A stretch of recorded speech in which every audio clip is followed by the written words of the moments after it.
Beyond Stillness, Stories After Stroke is made possible by our guests and tax-deductible donations from friends and listeners like you. Join us in empowering stroke survivors with stories of wisdom, purpose, connection, and hope at www.beyondstillness.org.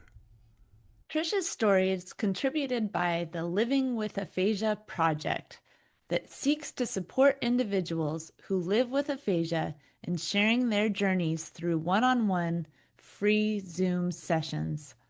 The hope is that participants will leave with a written version of their story that they are proud to share with their communities. To learn more about the Living with Aphasia project, go to writingwithaphasia.org or contact Elizabeth at ejlin2003@gmail.com. Welcome to Beyond Stillness, Stories After Stroke. I'm Molly Bucola. Today we meet Trish Hambridge, who discovered that recovery isn't just about rebuilding what was lost, it's about creating something entirely new. Through her journey with aphasia, Trish has become a powerful advocate, founding National Aphasia Synergy, a peer-led organization that proves together we are greater than a sum of our parts. Let's begin with a moment of pause to honor the way that wisdom has emerged through recovery.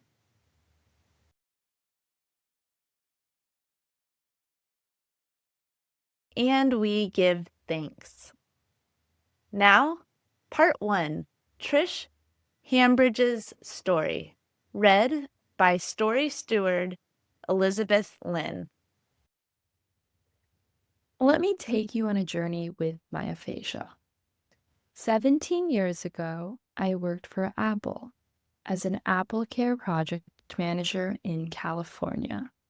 Besides lupus, I was healthy in every other way. When I wasn't working, I played sports: curling, basketball, softball, soccer, golf, you name it. To give you a picture of how active I was, I made it a goal to shoot a basketball in every state. I did this in 15 years. At the time, I lived in a 2-story apartment. Every day, I would commute by car to work. Until one day, May 6th, 2008. When I was getting ready for work, my right side became weak. "Where's Trish?" my coworker Alberto must have thought when I didn't show up. Back in the day, it was meetings, meetings, meetings, so it was odd when I didn't show up. After a few hours, Alberto came to my place. When he saw that my car was parked and knew I was home, he immediately knew something was wrong. To reach me, he had to kick down my door. Instead of getting thanked, though, he got reported to the police. My neighbor had thought he was a burglar. Because of this, Alberto was threatened by gunpoint when the police arrived. Fortunately, though, the senior officer on the scene realized what was going on and called an ambulance. The ambulance took me to Good Samaritan Hospital. During this time, Alberto called our friend. The two of them came to the hospital, but not before informing our other friends. Within a few hours, even more of my friends gathered at the hospital.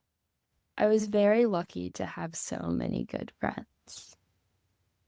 At Good Sam Hospital, the doctors found that I had a severe stroke in the left side of my brain.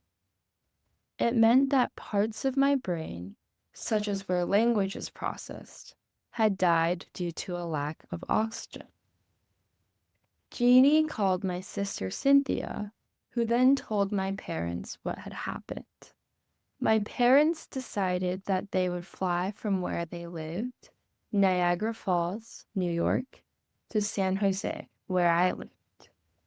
But on the way there, my mother was so worried about me on the plane that she passed out.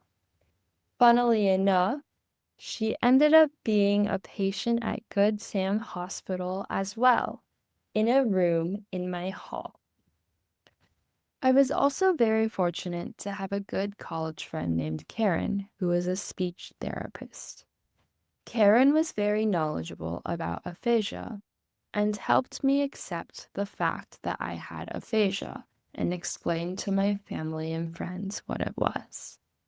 With Karen's help, I got good support from my family and friends, which was grounded in understanding.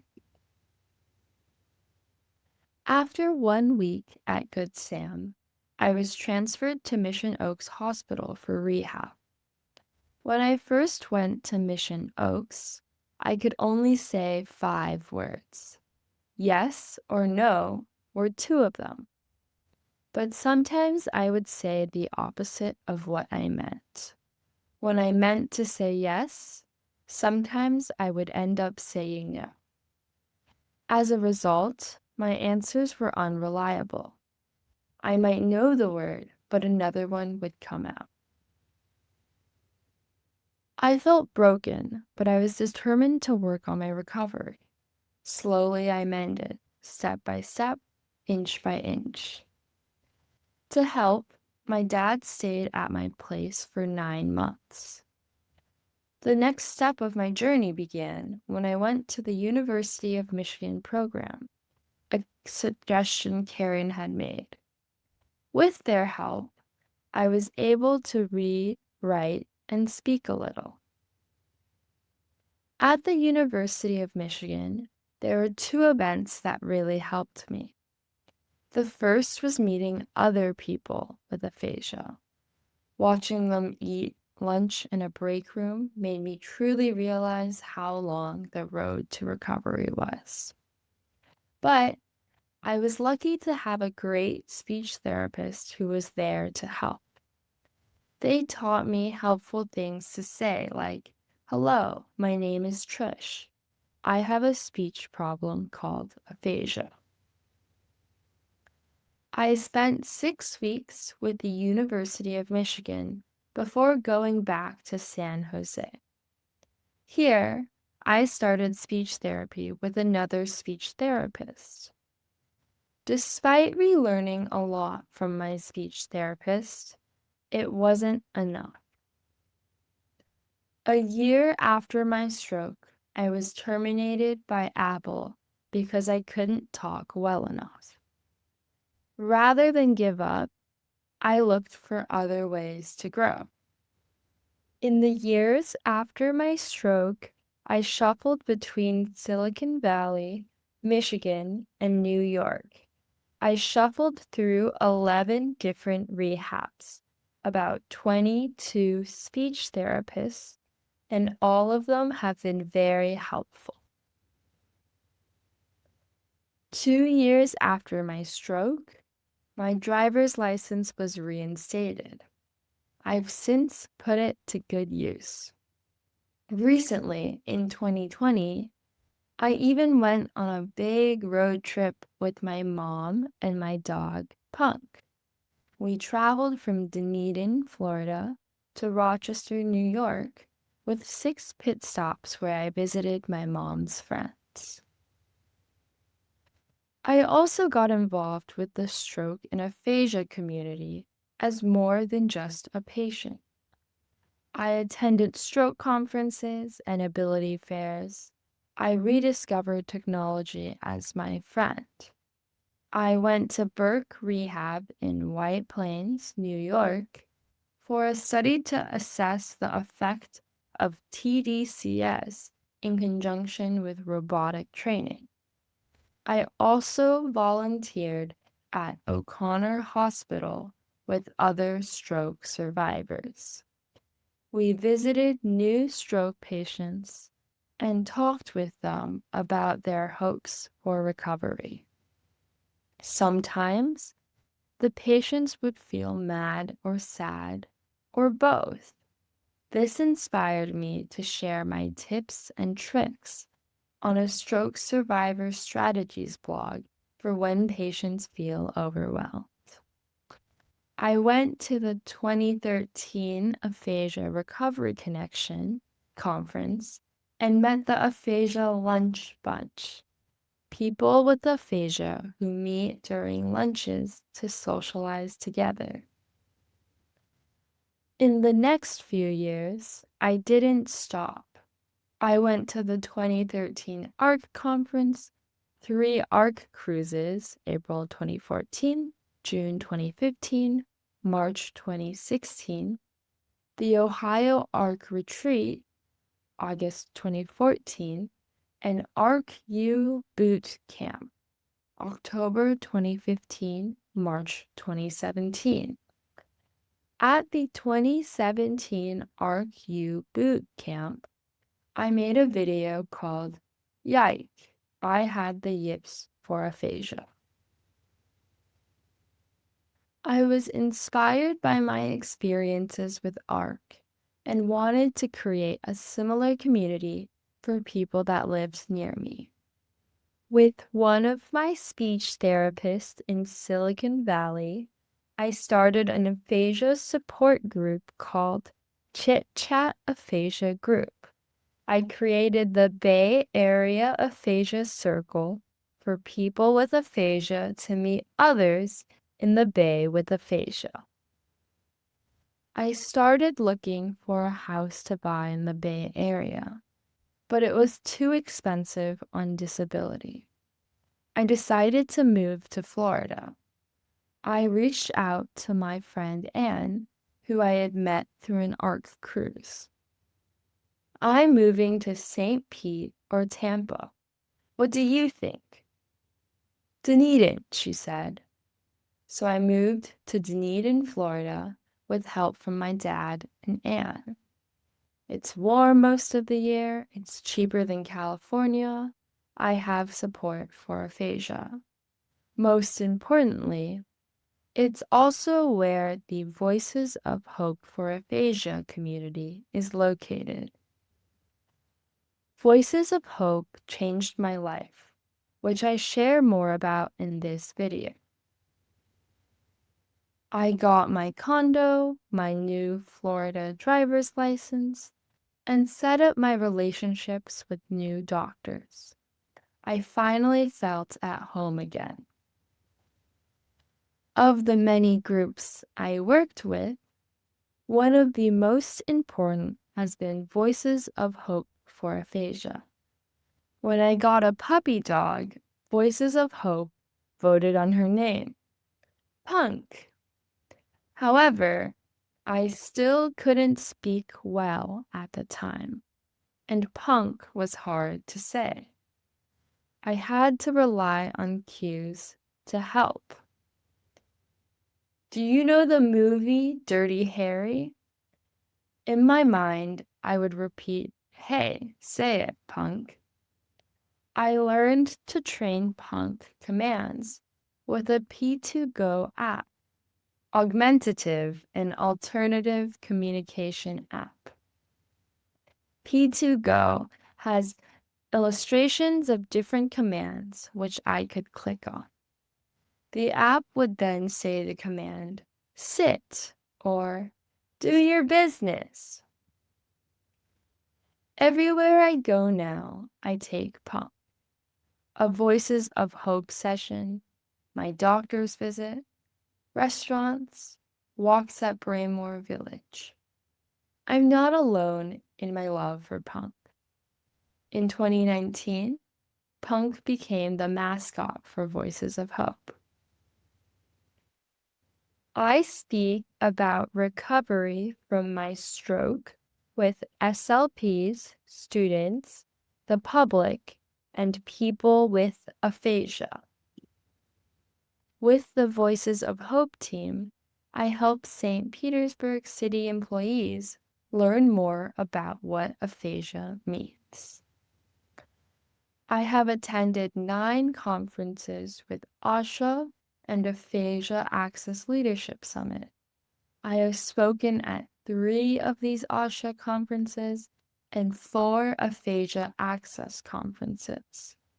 In November 2022, I was part of a panel for an ASHA conference with Dr. Jackie Hinckley and Denise Lowell, a friend who also has aphasia. The panel was titled Twisties, Yips, and Hope: What People with Aphasia Want You to Know About Mental Health.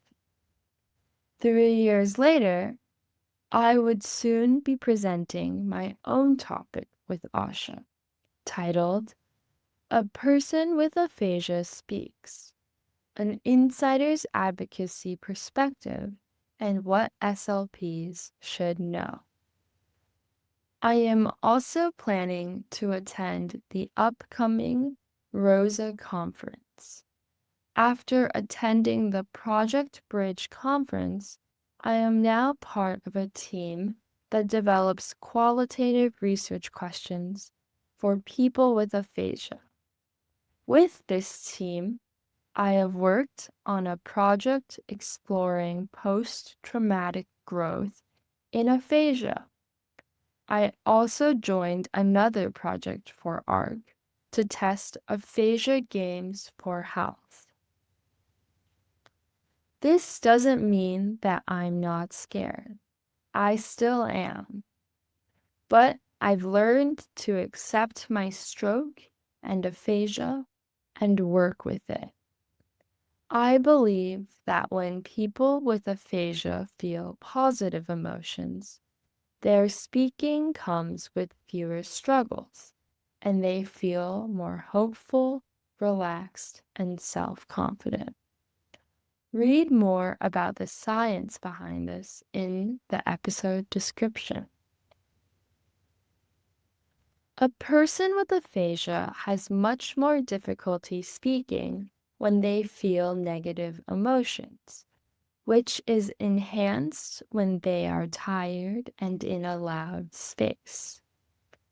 While anxiety causes anticipation and fear, holding hope leads to anticipation and trust in yourself. Keep a positive attitude. Hope. Open yourself up to change. Own it. Find other people in the same situation and connect with them. Katarina Haley, PhD, CCC SLP, described it well in an aphasia access Zoom meeting. Aphasia is a tough blow. It interferes with communication, social connection, and psychological well-being. I wanted to help, so I founded the National Aphasia Synergy, a nonprofit organization that promotes an aphasia community led by peers. I currently continue to serve as the president of NAS. Our strength is in sharing the stories of wins and challenges. NAS is driven to encourage optimism and positive outlook in people with aphasia. The unique part of NAS is that we are run by people with aphasia. Our website is intended to be a live storage of resources for people with aphasia. We stay happier and healthier when we have opportunities for meaningful contribution and control over the things that affect us. We can do it. My hope for stroke survivors and people living with aphasia is that they cultivate faith in neuroplasticity. My journey has taught me that a positive outlook, social connection, consistent effort, lighthearted humor, an expanding toolbox, and a growth mindset creates opportunities for me and other survivors. And it's a win-win. The more positive, optimistic, and hopeful we feel, the more fluid our speech becomes. So, let's do it. Let's make this happen together. Find me in a synergetic community of people living with aphasia at National Aphasia Synergy. Together, we are greater than the sum of our parts.